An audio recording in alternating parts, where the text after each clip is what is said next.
నమస్తే, నేను నరేష్. జనస్వరం కార్యక్రమానికి స్వాగతం. మీ బాధల్ని చూపిస్తాం, మీ సమస్యలపై ప్రశ్నిస్తాం, పరిష్కార మార్గాల్ని అన్వేషిస్తాం, మీ గోడును పాలకుల దృష్టికి తీసుకెళ్తాం. మాకు రాజకీయాలు లేవు, ఎటువంటి రహస్యాలు లేవు. ప్రజల కోసమే, ప్రజల కొరకు మా ఈ జనస్వరం. ప్రజా సమస్యలే ఎజెండాగా, ప్రజా శ్రేయస్సే లక్ష్యంగా జనస్వరం కార్యక్రమం కొనసాగుతోంది. ఛానళ్ల రేటింగ్ల కోసమో, పొలిటికల్ లీడర్ల ఫైటింగ్ల కోసమో మా చర్చలుండవు. సామాన్యుడి సాధక బాధకాలే మా అంశాలు. జన బాహుల్య పురోగతే మా లక్ష్యం. ప్రజల కోసం నిర్భయంగా గలమెత్తుతాం, పాలకులకు వారధిగా ఉంటాం.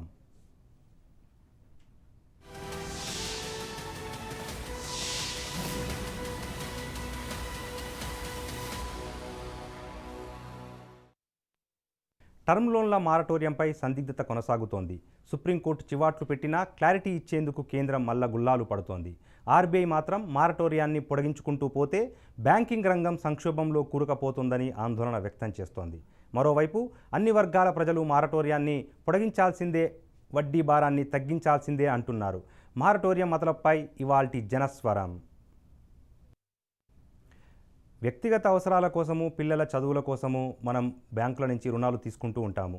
అయితే అవసరాల కోసమో లేకపోతే ఆఫర్లు బాగున్నాయన్న ఉద్దేశంతో వాహనాల కోసము, దాంతోపాటు ఇళ్ల నిర్మాణాలకు సంబంధించి కూడా మనం లోన్స్ తీసుకుంటూ ఉంటాము. సో ఈ నేపథ్యంలో కరోనా సమయంలో లోన్ల కోసం ప్రతి మాసానికి సంబంధించి మనం ఈఎంఐలు చెల్లించాల్సి ఉంటుంది, నెలవారీ కిస్తీలు కట్టాల్సి ఉంటుంది. అయితే కరోనా నేపథ్యంలో దాదాపు దేశవ్యాప్తంగా 6 నెలల పాటు లాక్డౌన్ కొనసాగిన సందర్భంగా వ్యాపారాలు మొత్తం కుదేలైపోయాయి. ఉపాధి అవకాశాలు సన్నగిల్లుతున్న సందర్భంగా మారటోరియానికి సంబంధించి అంటే మనం చెల్లించలేము, ఈఎంఐలు చెల్లించలేము, నెలవారీ కిస్తులు చెల్లించే పరిస్థితి లేని కారణంగా ప్రభుత్వం మొదట ఆర్బీఐ సహకారంతో మార్చి నుంచి మే వరకు అంటే మొదట 3 నెలల పాటు మారటోరియాన్ని విధించారు. అంటే మారటోరియం అంటే ఈ మారటోరియం విధించిన కాలానికి సంబంధించి మనం తీసుకున్న లోన్లకు సంబంధించి ఎటువంటి కిస్తీలు కట్టాల్సిన అవసరం ఉండదు అన్న ప్రధాన ఉద్దేశంతో కేంద్రము ఆర్బీఐ మారటోరియాన్ని ప్రకటించింది మొదట 3 నెలల పాటు. అయితే ఆ తర్వాత కూడా పరిస్థితులు మారలేదు, పరిస్థితులు చక్కబడలేదు. ఇటువంటి పరిస్థితుల్లో మరొక 3 నెలల పాటు కేంద్రం ఆర్బీఐ కలిసి మరొక 3 నెలల పాటు మారటోరియాన్ని విధించాయి. అయితే ఆ మారటోరియం పీరియడ్ ఆగస్టు 31తో ముగిసింది. అంటే ఈ రోజు నుంచి మారటోరియం గడువు ముగిసిన నేపథ్యంలో నెలవారీ కిస్తీలు కట్టాల్సిన అవసరం సామాన్యులకు కలిగింది. కానీ ఇటువంటి సందర్భంగా ఇప్పటికీ దేశవ్యాప్తంగా ఈ కరోనా కల్లోలం రేపుతూనే ఉంది. దాదాపు 33 లక్షల మంది కరోనా బారిన పడ్డారు. ఇప్పటికీ ప్రజా రవాణా పునరుద్ధరించబడలేదు, ప్రజా రవాణా లేదు, అంటే రైళ్లు లేవు, బస్సులు లేవు. దాంతోపాటు పరిశ్రమలు కూడా పూర్తి స్థాయిలో తెరుచుకోలేదు. ఇటువంటి సందర్భంగా ఉపాధి అవకాశాలు మెరుగుపడలేదు. ఇటువంటి నేపథ్యంలో తిరిగి ఈఎంఐలు కట్టాల్సిన పరిస్థితి ప్రజానికానికి ఏర్పడుతున్న ఈ సందర్భంలో ఈఎంఐలు కట్టే పరిస్థితి ప్రస్తుతానికి లేదు. ఇటువంటి సందర్భంలో మరోసారి ఈఎంఐలను పొడిగించాలి, అంటే ఈ మారటోరియం గడువును పొడిగించాలి అని చెప్పి యావత్ సమాజం కోరుకుంటుంది, సామాన్య ప్రజలు కోరుకుంటున్నారు. ఎందుకంటే అప్పో సప్పో చేసి ఈఎంఐలు కడదామన్నా కూడా అప్పులు కూడా పుట్టని పరిస్థితి. దేశవ్యాప్తంగా ఈ రంగం ఆ రంగం కాదు, ప్రతి రంగం మీద ఈ కరోనా కన్నెర్ర చేసిన ప్రస్తుత పరిస్థితుల్లో ఎక్కడా కూడా డబ్బులు పుట్టడం లేదు. అదే సందర్భంగా మారటోరియాన్ని మరొక 6 నెలల పాటు పొడిగించాలి అని చెప్పి వాణిజ్య వ్యాపార పారిశ్రామిక సంఘాలు కూడా కేంద్రానికి విజ్ఞప్తి చేశాయి. అయితే కేంద్రం మాత్రం ఈ మారటోరియం పొడిగింపు మీద ఎటువంటి క్లారిటీని ఇవ్వట్లేదు. సుప్రీంకోర్టు కూడా ఈ మారటోరియం పొడిగింపుకు సంబంధించి విచారణకు వచ్చిన సందర్భంగా ఇప్పటికీ పలుసార్లు ఆ కేసు విచారణ సుప్రీంకోర్టు వాయిదా వేసింది. కేంద్ర ప్రభుత్వ వైఖరిని స్పష్టం చేయాలి, ఈ మారటోరియాన్ని పొడిగించే ఆలోచన కేంద్రానికి ఉందా లేదా. ఎందుకంటే 6 నెలల పాటు మారటోరియాన్ని పొడిగించిన తర్వాత కూడా పరిస్థితుల్లో ఎటువంటి మార్పు రాలేదు. పైగా కేంద్ర ప్రభుత్వమే చెప్తోంది, మొదటి త్రైమాసికంలో కేంద్ర జీడిపి వృద్ధి రేటు, అంటే కేంద్ర జీడిపి కనిష్ట స్థాయికి పడిపోయింది. గత 40 సంవత్సరాల్లో కనీ విని ఎరగని కింది దిగజారిపోయింది జీడిపి. -23.4% మేర జీడిపి తిరోగమనం చెందుతున్న సందర్భంగా కొత్తగా ఉపాధి అవకాశాలు పుట్టడం లేదు. అటువంటి సందర్భంగా ఈ ఈఎంఐలు ఎట్లా కడతారు అన్న ఆలోచన సుప్రీంకోర్టు ప్రభుత్వానికి ప్రశ్నించిన సందర్భంగా కేంద్ర ప్రభుత్వం మాత్రం సుప్రీంకోర్టుకు నేటికి కూడా అఫిడవిట్ దాఖలు చేసేందుకు ససేమిరా అంటుంది. నిజంగా మారటోరియం పొడిగించే ఉద్దేశం కేంద్రానికి ఉందా లేదా అని సుప్రీంకోర్టు ప్రశ్నిస్తున్న సందర్భంగా కేంద్రం మాత్రం ఆర్బీఐ వెనక ఆర్బీఐ సాకు చూపుతూ దాని మీద నిర్ణయం ప్రకటించేందుకు మాత్రం కేంద్రం ససేమిరా అంటోంది. ఈ సందర్భంగా సుప్రీంకోర్టు కూడా ఈరోజు జరిగిన విచారణలో కేంద్ర ప్రభుత్వానికి చివాట్లు పెట్టింది. ఎట్టి పరిస్థితుల్లో మీరు ఆర్బీఐని సాకుగా చూపుతూ ఆర్బీఐ పరదా చాటున మీరు దాచుకోవటం తగదు. ఎందుకంటే దేశంలో ఇప్పటికీ కూడా చట్టం అమలవుతోంది. ఈ కరోనా నేపథ్యంలో ఒక అసాధారణ పరిస్థితులు నెలకొన్న ప్రస్తుత తరుణంలో మీకు ఖచ్చితంగా కేంద్ర ప్రభుత్వం దీనికి సంబంధించి ఒక క్లారిటీ ఇవ్వాలి అని చెప్పి కేంద్రాన్ని కోరినప్పుడు పదే పదే సుప్రీంకోర్టులో కేంద్రం వాయిదా కోరుతుంది. ఈ రోజు నుంచి సంబంధించి ఈఎంఐలు ప్రతి వ్యక్తి అంటే లోన్లు తీసుకున్న ప్రతి హౌసింగ్ లోన్లు కానీ, కార్ లోన్లు కానీ, వెహికల్ లోన్లు కానీ, వ్యక్తిగత లోన్లు కానీ, పంట లోన్లు కానీ, దాని తర్వాత పరిశ్రమలకు సంబంధించిన లోన్లు, ఈ అన్ని లోన్లు అన్నీ కలిపి కూడా టర్మ్ లోన్స్ కిందికి వస్తాయి. టర్మ్ లోన్లు తీసుకున్న వాళ్ళందరూ కూడా ఈ రోజు నుంచి విధిగా ఈఎంఐ కరోనా ముందు మాదిరిగా ప్రతి నెల 1వ తారీఖునో 2వ తారీఖునో విధిగా ప్రతి నెల కట్టాల్సిన ఈఎంఐ పద్ధతి విధానం ఈ రోజు నుంచి తిరిగి అమల్లోకి వస్తుంది. సో పరిస్థితి గంభీరంగా ఉంది. ఈ డెడ్ లైన్ ఇప్పటికే గడువు ముగిసిన నేపథ్యంలో ఈ గడువు పొడిగింపుపై కేంద్రం ఒక వైఖరి స్పష్టం చేయకపోవటాన్ని కూడా సుప్రీంకోర్టు ప్రశ్నించింది. అయితే ఆర్బీఐ ఈరోజు జరిగిన సుప్రీంకోర్టు విచారణలో ఆర్బీఐని సుప్రీంకోర్టు ప్రశ్నించింది. 6 నెలల పాటు మీరు మారటోరియం విధించారు, అది బాగానే ఉంది. కానీ మారటోరియం కాలంలో కూడా మీరు ఈఎంఐల మీద వడ్డీలు వసూలు చేస్తున్నారు. సో దానివల్ల సామాన్యులకు ఈఎంఐయే భారం అంటే ఈఎంఐలకు మించి ఈ వడ్డీల భారం కూడా అధికమవుతున్నాయి. కాబట్టి కనీసం వడ్డీని మాఫీ చేసే ఆలోచన ఏమైనా ఆర్బీఐ వద్ద ఉందా అన్న సుప్రీంకోర్టు ప్రశ్నలకు కూడా ఆర్బీఐ తడుముకోవాల్సి వచ్చింది. ఎందుకంటే ఆర్బీఐ ఒకవేళ వడ్డీ మాఫీ చేసే పక్షంలో ఆర్బీఐ దాదాపు ఈ 6 నెలల పాటు వడ్డీని కనుక మాఫీ చేస్తే బ్యాంకులకు దాదాపు 2 లక్షల కోట్ల నష్టం వాటిల్లుతోంది.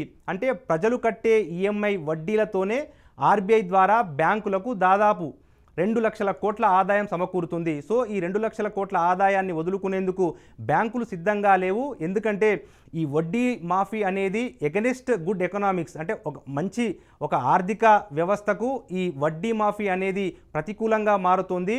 ఆ ఆర్థిక పరిస్థితి మెరుగుపడాలన్నా బ్యాంకులు ఖచ్చితంగా పటిష్టం కావాలన్నా కూడా బ్యాంకులు సంక్షోభంలో కూరుకుపోకుండా ఉండాలంటే ఖచ్చితంగా ప్రజలు వడ్డీలు చెల్లించాల్సిందే అన్న అభిప్రాయాన్ని కూడా ఆర్బీఐ వ్యక్తం చేసింది. సో మరి ఇటువంటి సందర్భంగా మరి ప్రజలేం చేయాలి? ఎందుకంటే రోజు రోజుకి పరిస్థితులు దిగజారుతున్నాయి. కరోనా వచ్చి 6 నెలల కాలం అయినప్పటికీ ఇప్పటికీ పరిస్థితుల్లో ఎటువంటి మార్పులు రాలేదు. కొంతకాలం క్రితమే centre for monitoring Indian economy CMIE అనే సంస్థ దేశవ్యాప్తంగా కరోనా సమయంలో దాదాపు 1.89 కోట్ల ఉద్యోగాలు అంటే 1,89,00,000 ఉద్యోగాలు కోల్పోవాల్సి వచ్చింది. 1.89 అంటే 1,89,00,000 ఉద్యోగాలకు కోత పడింది. జూలై మాసంలో అంటే ఆగస్టు కాకుండా 2 నెలల క్రితం జూలై మాసంలో దేశవ్యాప్తంగా జరిపిన సర్వేలో దాదాపు 1 నెలలోనే అంటే 30 రోజుల్లో దాదాపు 50 లక్షల ఉద్యోగాలు కోల్పోవాల్సి వచ్చింది అన్న ఒక నివేదికను కూడా ఈ సంస్థ ప్రకటించింది. అంటే దేశవ్యాప్తంగా ఆ ఉద్యోగాల్లో కోత ఎలా విధిస్తుంది అంటే ఎందుకంటే ఎక్కడికక్కడ కంపెనీలు మూతపడుతున్నాయి. కేంద్రం ఇచ్చిన ఆత్మనిర్భర్ ప్యాకేజీలో భాగంగా కంపెనీలకు రావాల్సిన బెనిఫిట్స్ కూడా రాని సందర్భంలో చాలా కంపెనీలు ఇప్పటికీ పూర్తి స్థాయిలో తెరుచుకోలేదు. కేవలం ఫుడ్ ఇండస్ట్రీస్కి సంబంధించి లేకపోతే నిత్యావసర వస్తువులకు సంబంధించిన కంపెనీలే తెరుచుకున్నాయి. అది కూడా కేవలం 50% సిబ్బందితోనే ఆ కంపెనీలు నడుస్తున్నాయి. ఎందుకంటే కార్మికులు ఇప్పటికీ కూడా పట్టణాల నుంచి గ్రామీణ ప్రాంతాలకు వెళ్ళిన కార్మికులు తిరిగి పట్టణాలకు వచ్చి పని చేసుకునే ధైర్యం చేయట్లేదు. ఎందుకంటే రోజు రోజుకు కేసుల సంఖ్య పెరుగుతుంది. దాదాపుగా దేశవ్యాప్తంగా ఇప్పటికే 33 లక్షల మంది కరోనా బారిన పడ్డారు. సో ఇటువంటి సందర్భంగా కంపెనీలు కూడా పూర్తి స్థాయిలో పనిచేయని పరిస్థితి. పాత ఆర్డర్లు మొత్తం కూడా రద్దయ్యాయి. కొత్త ఆర్డర్లు వచ్చే పరిస్థితి లేదు. అదే సందర్భంగా మార్కెట్లో డిమాండ్ పడిపోయింది. ప్రజల్లో కొనుగోలు శక్తి తగ్గింది. ఇటువంటి సందర్భంగా పూర్తి స్థాయిలో కూడా కంపెనీలు తమ కార్యకలాపాలను కొనసాగించని పరిస్థితి ఏర్పడింది. అదే సందర్భంగా ఇంకా ప్రజా రవాణా కూడా మెరుగుపడలేదు. దేశవ్యాప్తంగా ఆ రాష్ట్రం ఈ రాష్ట్రం అన్నా తేడా లేదు. ప్రతి రాష్ట్రంలో కూడా ఇప్పటికీ రోడ్డు రవాణా సంస్థ బస్సులు నడవటం లేదు, మెట్రో రైలు నడవటం లేదు, లోకల్ ట్రైన్స్ నడవటం లేదు. సో ఇంకా బిజినెస్ యాజ్ యూజువల్గా బిజినెస్ ముందుకు సాగని పరిస్థితుల్లో మరి ప్రజలు ఈఎంఐ ఎట్లా కట్టాలి అన్న ఒక ఆందోళన వ్యక్తమవుతుంది. అయితే దేశవ్యాప్తంగా నిజంగా 1.89 కోట్లు ఉద్యోగాలు పోయాయా అంటే ప్రతి చోట ఈ రంగం ఆ రంగం కాదు, కంపెనీల్లో పనిచేసే కార్మికులకు ఉద్యోగాలు కోల్పోయారు. సొంత కాళ్లపై నిలదొక్కుకోవాలి అని చిన్న చితక బిజినెస్ చేస్తున్న వ్యక్తులు కూడా ఉపాధి కోల్పోయారు. ఈ నేపథ్యంలో అసలు నిజంగా ఉపాధి కోల్పోయిన వారి పరిస్థితి ఏంటో మనం ఒకసారి తెలుసుకునే ప్రయత్నం చేద్దాం. అందులో భాగంగా ఒకరిద్దరు ఉద్యోగ కోల్పోయిన నష్టపోయిన బాధితుల మనోగతం ఏంటో తెలుసుకునే ప్రయత్నం చేద్దాం. ముందు ఒక 15,000 వచ్చేస్తుండే నెలకు. కానీ ఇప్పుడు లాక్డౌన్ చేయబట్టి మా ఇంట్లో పరిస్థితులు కూడా బాగుండకపోవడము, అది చేయకపోవడము, ఇంకోటి ఏంటంటే పూట గడవని పరిస్థితి కూడా ఉన్నాయి. కాకపోతే ఇప్పుడు ఇలా కరోనాతోని చాలామంది పిలవకపోవడంతో మాకు బాగా ఎఫెక్ట్ పడుతుంది. ఇంత ముందంటే 15,000 అట్లా వస్తాయంటే ఇంటి ఖర్చులు అవి ఇవి అయిపోతున్నాయి. కానీ ఇప్పుడు ఆ ఇంటి ఖర్చులు కూడా గడవడంగా కష్టంగా ఉన్నది. డ్యూటీలో పిలిచినా కానీ రోజుకు 200 చొప్పున నెలకు 4-5 డ్యూటీలు ఇచ్చి 2,000 రూపాయలు చేతిలో పెడతాడు. మరి ఇంట్లో కూడా గడుస్తలేదు. ఇంతకుముందు కరోనా రాకముందు మాకు నెలకు 15,000 దాకా జీతం వచ్చేది, అంటే మేము చేసుకున్న దాన్ని బట్టి. కరోనా రావడం ద్వారా మాకు అసలు ఏం నడవడం లేదు. 2,000 దాకా కూడా అసలు రావడం లేదు. ఇట్లా చిన్న చిన్న పనులు చేసుకొని మాలాగా ఇళ్లలో వర్క్ చేసుకునే వాళ్ళకు చాలా ఇబ్బందులు అవుతున్నాయి. కాబట్టి మాకు ప్రభుత్వం ఏదైనా సహాయం చేయగలరని మేము కోరుకుంటున్నాం. సో ఇలా ఉపాధి కోల్పోయిన వాళ్ళంతా కూడా ప్రభుత్వాలే మాకు దారి చూపాలి అని డిమాండ్ చేస్తున్న తరుణంలో ఇక ఉద్యోగాలు కోల్పోయిన వ్యక్తులు మొత్తం కూడా ఎవరైతే లోన్లు తీసుకొని ఉద్యోగాలు కోల్పోయిన వ్యక్తులు ఈ 6 నెలల తర్వాత ఈఎంఐలు చెల్లించాలంటే ఉపాధి కోల్పోయిన తరుణంలో వాళ్ళు బతకటమే గగనమైపోయింది. గతంతో పోలిస్తే నిత్యావసర సరుకుల రేట్లు దాదాపు 50% పెరిగిపోయిన ప్రస్తుత క్లిష్ట సందర్భంలో మరి ఈ ఈఎంఐలకు సంబంధించిన డబ్బులు ఎక్కడి నుంచి వాళ్ళు తెచ్చి కట్టాలి? సుప్రీంకోర్టులో అసలు కేసు విచారణ సందర్భంగా ఆర్బీఐ అభిప్రాయం ఏంటి? దాని తర్వాత ఈ మారిటోరియాన్ని ఎంతకాలం పొడిగిస్తే సామాన్యులకు ఊరట లభిస్తుంది అన్న అంశాలను చర్చించేందుకు మనతో పాటు సిఏ తిరుపతి రెడ్డి గారు అందుబాటులో ఉన్నారు. నమస్తే తిరుపతి రెడ్డి గారు. నమస్తే అండి, గుడ్ ఈవినింగ్ అండి. ఈ ఈఎంఐకి సంబంధించి నిన్నటితో గడువు ముగిసింది. అయినప్పటికీ ఇప్పటికీ కేంద్ర ప్రభుత్వం కానీ ఆర్బీఐ కానీ ఇప్పటికీ స్పష్టతనివ్వని పరిస్థితుల్లో మరి సామాన్యుడు ఈఎంఐ కట్టాల్సిందేనా, లేకపోతే వడ్డీ భారం పెరిగే అవకాశం ఉంటుందా? డిఫాల్టర్ లిస్టులో ఆయన చేరిపోయే ప్రమాదం కూడా పొంచి ఉంది, ఏమంటారు? ప్రధానంగా ఈ రోజు వరకు, అంటే ఈ రోజు మధ్యాహ్నం వరకు సుప్రీంకోర్టులో జరిగిన చర్చ వరకు మాత్రం సెంట్రల్ గవర్నమెంట్ నుంచి మనకి ఎలాంటి స్పష్టత రాలేదు. చాలా మంది ఏంటంటే ఇప్పటి వరకు ఏంటంటే ఆల్రెడీ 2 times ఎక్స్టెండ్ చేశారు, మరొక 3 months లేదా ఇంకొక 6 months ఎక్స్టెండ్ చేస్తుంది, ఎందుకంటే పాండమిక్ సిచ్యువేషన్ ఇంకా కంటిన్యూ అవుతుందనే ఊహాగానంలో ఉన్నారు. బట్ గవర్నమెంట్ సైడ్ నుంచి మాత్రం ప్రస్తుత పరిస్థితులను బట్టి ఎక్స్టెన్షన్ మాత్రం రాలేదు. ఒకవేళ కనుక ఎక్స్టెన్షన్ కనుక రాకపోతే మాత్రం కంపల్సరీగా ఈఎంఐస్ డ్యూ ఏవైతే ఉన్నాయో యాజ్ యూజువల్ గా మనకి March 1st నుంచి వెళ్ళి ఇప్పటి వరకు August 31st వరకు అయితే ఏవైతే మనం పే చేయలేదో అవన్నీ మనకి కంటిన్యూగా పే చేయాల్సిన అవసరం ఉంటుంది. ఫర్ ఎగ్జాంపుల్ మీకు మార్చిలో చూసుకున్నట్టయితే March 27 రోజు సర్క్యులర్ వచ్చినప్పుడు March 1st నుంచి వెళ్ళి మనకి ప్రథమంగా 31st మే 31st వరకు ఇవ్వడం జరిగింది. ఆ తర్వాత మళ్ళీ దాన్ని ఎక్స్టెన్షన్ చేస్తూ 31st August వరకు ఇవ్వడం జరిగింది అనమాట. అంటే మనకి ఏవైతే డ్యూ, ఫర్ ఎగ్జాంపుల్ మీకు మార్చిలో 2nd కి లేదా April 2nd కి ఈఎంఐ ఉన్నాయి, పోస్ట్ పోయిన ఏవైతే ఉన్నాయో యాజ్ యూజువల్ గా మనకి ఇప్పుడు ఈ September 2nd ఫస్ట్ డ్యూ నుంచి ఏవైతే ఉన్నాయో ఆల్రెడీ అవి కట్టాల్సి వస్తుంది. ఆల్రెడీ రెస్పెక్టివ్ బ్యాంక్స్ ఏవైతే ఉన్నాయో అందరికి క్లయింట్స్ కి ఈఎంఐ డ్యూ ఉన్న వాళ్ళందరికీ మెసేజ్లు ఇవన్నీ ఆల్రెడీ వచ్చేస్తున్నాయి. సో ఇది కంపల్సరీగా పే చేయాల్సి వస్తుంది యాజ్ ఆఫ్ నౌ పొజిషన్ ప్రకారం. సో ఇది సామాన్యునికి ఏ విధంగా ఇంపాక్ట్ అవుతుంది అంటే, సామాన్యునికి ఖచ్చితంగా ప్రస్తుత పరిస్థితుల్లో ఇప్పుడిప్పుడే కోలుకుంటున్న పరిస్థితి. కరోనా నుంచి మనం కొంచెం ఇప్పుడే అంటే మన ఆర్థిక కార్యకలాపాలు మొన్నటి నుంచి సెంట్రల్ గవర్నమెంట్ అంటే కొన్ని ఇండస్ట్రీస్ స్టార్ట్ అయినప్పటికీ 50% లేబర్ తో స్టార్ట్ అయ్యాయి. కొన్ని ఇండస్ట్రీస్ ఇంకా ఎటు స్టార్ట్. రీసెంట్ గా మనం లాక్డౌన్ లాస్ట్ అనౌన్స్మెంట్ చూసుకుంటే జిమ్స్, రిక్రియేషన్ క్లబ్స్ ఇట్లాంటి వాటికి మొన్ననే పర్మిషన్ ఇచ్చారు. ఇప్పుడే స్టార్ట్ అవుతున్న తరుణంలో కొంత మేరకు అయితే ఇబ్బంది మాత్రం కంపల్సరీగా ఉంటుందండి. అయితే సార్, మీరు జిఎస్టీ లేకపోతే ఇన్కమ్ ట్యాక్స్ ఇవన్నీ కూడా పరిశ్రమలకు సంబంధించి ఫైల్ చేస్తూ ఉంటారు కదా, కంపెనీల పరిస్థితి ఏమైనా మెరుగుపడిందా? ఎందుకంటే ఇప్పుడు అన్లాక్డౌన్ 4.0 కొనసాగుతుంది. కొన్ని కంపెనీల కార్యకలాపాలకు ప్రభుత్వం కూడా కొన్ని ప్రోత్సాహకాలు ఇచ్చింది ఆత్మనిర్భర్ ప్యాకేజీలో భాగంగా. నిజంగా ఆ ప్రోత్సాహకాలు, కేంద్ర ప్రభుత్వం ఇచ్చిన ప్రోత్సాహకాలతో కంపెనీలకు నిజంగా లబ్ధి చేకూరిందా? ఆర్థిక కార్యకలాపాలు, ఆయా కంపెనీల ఆర్థిక కార్యకలాపాలు పట్టాలెక్కి పరుగులు పెడుతున్నాయా? ప్రస్తుతం చూసుకుంటే పట్టాలెక్కి నడుస్తున్న పరిస్థితి లేదండి. మనకి ఇచ్చిన ఆత్మనిర్భర్ భారత్ లో భాగంగా మనకి ఇచ్చిన ప్యాకేజ్ లో గవర్నమెంట్ ఏం చేసిందంటే అవుట్ స్టాండింగ్ లిమిట్, అంటే నేను ఆల్రెడీ బ్యాంక్ లో లోన్ తీసుకున్నాను, నేను స్టాండర్డ్ అసెట్, అంటే నేను అప్పటి వరకు లోన్ డిఫాల్ట్ అయ్యి లేను, అలాంటి వాళ్ళకి మాత్రమే 20% అన్న అవుట్ స్టాండింగ్. నాకు ఒక 10 కోట్ల అవుట్ స్టాండింగ్ ఉంది అంటే 2 crores అదనంగా ఇచ్చారు. నాకు ఒక 1 crore అవుట్ స్టాండింగ్ ఉంది, నేను రెగ్యులర్ గా ట్యాక్స్ పే చేసే, రెగ్యులర్ గా బ్యాంకు లోన్ నేను పే చేసే పర్సన్ అయితే నాకు 20 lakhs ఇచ్చారు. దానివల్ల కొత్త వాళ్ళకి మూతం వచ్చేది ఏం లేదు. ఎగ్జిస్టింగ్ లోన్స్ తీసుకున్న వాళ్ళకే ఈ ఆత్మనిర్భర్ భారత్ లో చాలా వరకు ఎంఎస్ఎంఈ స్కీమ్స్ కింద ఇచ్చారు. ఆ స్కీమ్ అనౌన్స్మెంట్ జరిగినప్పుడు ఏంటంటే చాలా మంది ఇండస్ట్రియలిస్ట్, తర్వాత కొత్త కొత్త ఎంటర్ప్రీనర్స్, మనకేదో లోన్ వస్తుంది, మనం ఎంఎస్ఎంఈ అప్లికేషన్ ఉంటే బ్యాంక్ వెళ్తే మనకు ఒక లోన్ ఇస్తారు, దాంతో మనం ఏదో చేయొచ్చు అని చాలా మంది ఆశపడ్డారండి. ఆ తర్వాత రియలైజ్ అయ్యారు ఓన్లీ బ్యాంక్స్ ఎవరైతే పర్సన్స్ రెగ్యులర్ గా ఈఎంఐలు కడుతున్నారో వాళ్ళకి ఆ రోజుకి మార్చ్ 1 నాటికి అవుట్ స్టాండింగ్ ఎంతైతే ఉందో అందులో మాత్రమే 20% ఇచ్చారు.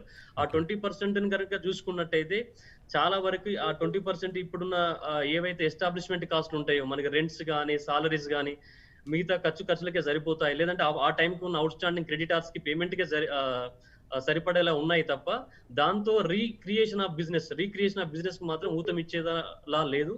ఇంకొంత సెంట్రల్ గవర్నమెంట్ నుంచి ఇంకొక వేరే ఏదైనా స్కీమ్ ద్వారా కొంతవరకు మళ్ళీ బెనిఫిషియల్ గా ఏదైనా లోన్ స్కీమ్స్ కానీ వేరే స్కీమ్స్ కానీ వస్తే చాలా బాగుంటుంది. ప్రస్తుతం చూసుకున్నట్టయితే only pharma industry and digital industry మాత్రమే కొంత స్పీడ్ గా రన్ అవుతుందండి. సాఫ్ట్వేర్ యాజ్ యూజువల్ గా వర్క్ ఫ్రమ్ హోమ్ ఇంట్రొడ్యూస్ చేశారు కాబట్టి చాలా వరకు సాఫ్ట్వేర్ ప్రాజెక్ట్స్ మాత్రం రన్ అవుతున్నాయి. వేరే అదర్ ఇండస్ట్రీస్ చూసుకున్నట్టయితే ఆశించిన మేరకైతే కార్యకలాపాలు స్టార్ట్ అవ్వలేదు. మ్యానుఫ్యాక్చరింగ్ సెక్టర్ లో కూడా ఇంకా క్లీన్ గా, అంటే ఒకప్పుడు మనం జనవరి ఫిబ్రవరి పొజిషన్ లో చూసుకున్నంతగా వేగవంతంగా మాత్రం జరగట్లేదు. ఓకే, అంటే ఇప్పుడు కంపెనీలు కూడా మీ వద్దకు వచ్చిన సందర్భంగా వాళ్ళ అభిప్రాయం ఏ రకంగా ఉంది? ఇప్పటికే మారటోరియం 2 దఫాలుగా పొడిగించారు, అంటే మొదట 3 నెలలు ఇచ్చారు, ఆ తర్వాత మరొక 3 నెలలు, అంటే 6 నెలల పాటు మారటోరియం విధించారు. మార్చ్ 31, 2021 సంవత్సరం వరకు కూడా, అంటే మరొక 6 నెలల పాటు మారటోరియం పొడిగించాలి అన్న అభిప్రాయం వ్యక్తమవుతుంది. నిజంగా కంపెనీ ప్రతినిధులు ఏమంటున్నారు? ఇప్పుడు మొదటగా అనౌన్స్మెంట్ వచ్చినప్పుడు అందరు ఏమనుకున్నారంటే మనకి మొత్తం పే చేయాల్సిన అవసరం లేదు, 3 EMIs మనం ఇంట్రెస్ట్ ప్రిన్సిపల్ పే చేయాల్సిన అవసరం లేదు, ఇది ఒక స్కీమ్ అనే చాలా మంది ఆశపడ్డారు. తర్వాత రియలైజ్ అయ్యారు ఇది ఓన్లీ పోస్ట్ పోన్మెంట్, మీరు ఇప్పుడు కట్టనవసరం అవసరం లేదు, తర్వాత మీరు ఇంట్రెస్ట్ ప్రిన్సిపల్ తర్వాత కట్టండి అని అర్థమైంది. ఇప్పుడు ఏంటంటే చాలా వరకు టైట్ గా ఉన్న కంపెనీస్ ఏంటంటే ఈ మార్పును అవైల్ చేసుకున్నారు. ఇప్పుడు ఇమ్మీడియట్ గా బిజినెస్ రివైవ్ ఏం అవ్వలేదండి, ఇప్పటి వరకు కూడా అదే ప్రాబ్లమ్ లో కంటిన్యూ అవుతున్నారు. ఇంకొద్దిగా గడువు ఉంటే బాగుండు, ఇంకొక కనీసం ఒక 6 months, అట్లీస్ట్ 6 months ఉంటే బాగుండు అని ఆలోచిస్తున్నారు. బట్ సెంట్రల్ గవర్నమెంట్ నుంచి కానీ ఆర్బీఐ నుంచి కానీ క్లియర్ గా మనకి ఇన్స్ట్రక్షన్స్ వచ్చే వరకు వేచి చూడాల్సిందే. కానీ ప్రజెంట్ ఉన్న కండిషన్ లో మాత్రం, ఎకనామిక్ పొజిషన్ లో మాత్రం సెంట్రల్ గవర్నమెంట్ ఒక డేర్ స్టెప్ తీసుకొని అట్లీస్ట్ ఒక 4 to 5 months లేదా 6 months ఇస్తే వెరీ ఫైన్ అండి. వరస్ట్ సినారియోలో టిల్ డిసెంబర్ వరకైనా ఇస్తే చాలా బాగుంటుంది. ఓకే, ఇక అదే సందర్భంగా ఈఎంఐల మీద వడ్డీ కాకుండా చక్రవడ్డీ కూడా వసూలు చేస్తున్న పరిస్థితి మాత్రం మనకు కనిపిస్తుంది. సుప్రీంకోర్టులో ఈరోజు విచారణకు వచ్చిన సందర్భంగా వడ్డీ వరకైతే లబ్ధిదారుడు లేకపోతే రుణగ్రహీత కట్టేందుకు ఎటువంటి అభ్యంతరం లేదు, కానీ వడ్డీ మీద వడ్డీ, ఈ చక్రవడ్డీ కట్టడమే కొన్ని సందర్భాల్లోనైతే తీసుకున్న అసలు కంటే ఈ ఇంట్రెస్ట్ చక్రవడ్డీయే అధికంగా కనిపిస్తోంది అన్న అభిప్రాయాన్ని కూడా సుప్రీంకోర్టు వ్యక్తం చేసింది. నిజంగా ఈ చక్రవడ్డీ తగ్గించే పరిస్థితుల్లో ఆర్థిక బలోపేతంగా ఆర్బీఐ లేదంటారా? ఇక్కడ ఇంపార్టెంట్ ఏంటంటే ఇక చాలా మందికి అర్థం కాని ఇష్యూ ఏంటంటే మనకి ఏదైతే ఈ ఇంట్రెస్ట్ మనకి ఈ మారటోరియం పీరియడ్ లో వచ్చిందో అది మన ప్రిన్సిపల్ కి యాడ్ అయిపోయి మన ప్రిన్సిపల్ మీద ఏదైతే ఇంట్రెస్ట్ క్యాలిక్యులేట్ చేస్తుందో, మనకి ఏదైతే రెస్పెక్టివ్ పర్సంటేజ్ లో మనకి ఏదైతే ఇంట్రెస్ట్ ఉందో ఈ ప్రిన్సిపల్ మీద మనకి అవుట్ స్టాండింగ్ మీద క్యాలిక్యులేట్ చేయడం జరుగుతుంది. కాబట్టి మనకేమవుతుందంటే ఇంట్రెస్ట్ ఆటోమేటిక్ గా క్యాలిక్యులేట్ చేయడం జరుగుతుంది. దీనికి సంబంధించి కొంతమేర ఉన్న పరిస్థితులకు ఇప్పటికే ఎంప్లాయ్మెంట్ పోయి ఇండస్ట్రీస్ రన్ అవ్వక, తర్వాత తదితర పరిస్థితుల్లో హెల్త్ ఇష్యూస్ లో ఉన్న జనానికి కొంత భారమే. దీనికి సంబంధించి సెంట్రల్ గవర్నమెంట్ ఒక రివ్యూ చేసేసుకొని బర్డెన్ అవుతుంది. అట్లీస్ట్ ఆ ఇంట్రెస్ట్ పైన ఎంతైతే ఇంట్రెస్ట్ మనకి 3 months పీరియడ్ లో ప్రిన్సిపల్ కార్డ్ అయిందో దాని మీద ఫర్దర్ గా వడ్డీ లేకుండా దాన్ని సపరేట్ లోన్ గా ట్రీట్ చేసి, అంటే 3 months పీరియడ్ కి సంబంధించిన ఇంట్రెస్ట్ ని ఏదైతే మనకు ప్రిన్సిపల్ లో యాడ్ చేస్తున్నారో దాన్ని సపరేట్ ప్రిన్సిపల్ కింద కన్సిడర్ చేసి దానిపైన ఇంట్రెస్ట్ వేయకపోతే మాత్రం బాగుంటుందండి. దానికి సంబంధించి ఆర్బీఐ డెఫినెట్ గా మెజర్స్ తీసుకోవాలి. ప్రధానంగా ఇప్పుడు ఆత్మనిర్భర్ భారత్ లో కూడా ఇచ్చినట్టు మన 20 lakhs crores ప్యాకేజ్ లో కూడా చాలా వరకు ఆ లోన్ స్కీమ్ లోనే ఉన్నాయి కానీ ఏమి వేరే ఫర్దర్ బెనిఫిట్స్ ఏం లేవు ఎక్సెప్ట్ ద పూర్ పీపుల్ కి ఇచ్చే the food grains and everything మిగతావి తప్ప. సో కనీసం ఇక్కడన్నా కొంత రిలీఫ్ ఇస్తే కొంతమేర ఆ, సామాన్య మానవునికి తర్వాత చిన్న చిన్న బిజినెస్ పర్సన్స్ కి బెనిఫిట్ అయ్యే అవకాశం ఉంది. ఇప్పుడు దేశవ్యాప్తంగా ఆర్థిక రంగం మొత్తం కూడా కుదేలవుపోతున్న ఒక గందరగోళ పరిస్థితి మాత్రం మనకు కనిపిస్తోంది. ఎందుకంటే మొదటి త్రైమాసికానికి సంబంధించి దాదాపు మనం నెగిటివ్ గ్రోత్లోకి వెళ్ళాము. గత 40 సంవత్సరాల్లో ఎప్పుడూ కూడా మన నెగిటివ్ గ్రోత్లోకి ఇంత స్థాయిలో తిరోగమనంలో మన జీడిపి ప్రయాణించలేదు. సో అసలు దేశవ్యాప్తంగా ఈ ఆర్థిక పరిస్థితి ఏ రకంగా ఉంది, దీన్ని మరింత మెరుగుపరచుకోవాలంటే మనం ఎలాంటి ప్రయత్నాలు చేయాలంటారు? బేసికల్ గా మనం చూసుకున్నట్టయితే ఈ మన జీడిపి గ్రోత్ అనేది మనకి కోవిడ్ కంటే ముందు నుంచే ఫాలింగ్ స్టేజ్ లో ఉందండి. మనకి జీడిపి గ్రోత్ మనకి 4th క్వార్టర్ లో కానీ తర్వాత 3rd క్వార్టర్ లో కానీ ఫాలింగ్ స్టేజ్ లో ఉంది. ఆల్మోస్ట్ ఆటోమొబైల్ ఇండస్ట్రీ ఫాల్ అయిపోయింది, చాలా వరకు సేల్స్ తగ్గాయి. అప్పుడే మనం చాలా డిస్కషన్స్ జరుగుతున్నాయి, ఇండస్ట్రీ ఏమవుతుంది, పడిపోతుంది, రెసిషన్ ఏమైనా వస్తుందా అని చెప్పేసిన తరుణంలో మనకి కోవిడ్ ఇంపాక్ట్ జరిగింది. దీని తరుణంలో కంప్లీట్ లాక్డౌన్ కి వెళ్లాల్సిన పరిస్థితి ఒక మామూలుగా జరిగితే ఒక ప్రాంతము ఒక జిల్లానో స్టేట్ అవుతుంది, కానీ ఇది మొత్తం entire state and entire country and entire world lockdown లోకి వెళ్ళిపోయింది. దీనివల్ల మొత్తం అన్ని విధాలుగా గవర్నమెంట్ కి రావాల్సిన రాబడులు చాలా వరకు తగ్గాయి.